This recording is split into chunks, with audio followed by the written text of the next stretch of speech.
আৰু লগতে অকমান আগত মই আপোনালোকক এটা ভিডিঅ' দেখালোঁ যে এটা কঠীয়াতলি এটা নষ্ট কৰিছিল, কিন্তু সেই কঠীয়াতলি পাৰত এই দুগৰাকী মহিলাই কেনেকৈ মানে হুকুকাই কান্দিছে, চিঞৰি চিঞৰি কান্দিছে যে আমাক দুদিন সময় নিদিলে আমি কঠীয়াখিনি তুলি ল'লোঁ হয়।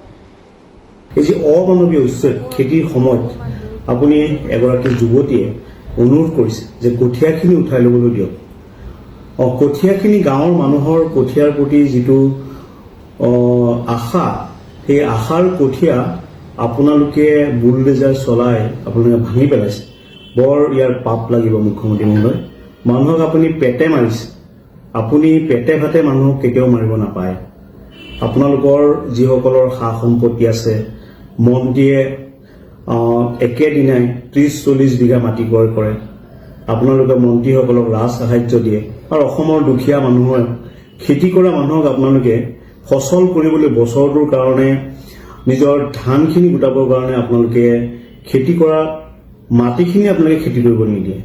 ইমান মাটিৰ খক কিয় মুখ্যমন্ত্ৰী? কি কৰিব চৰকাৰী মাটি? অসমৰ অসমীয়া থলুৱা খিলঞ্জীয়া মানুহে খেতি কৰাৰ কাৰণে আপুনি কিয় বেয়া পাইছে? তাৰ মানে এই মানুহসকলে খেতি কৰিব নালাগে, আৰু আপুনি অৰুণোদয় চাউল দি পেলাই তেখেতসকলক আপুনি ভোটাৰ হিচাপে কল কৰি ৰাখিব।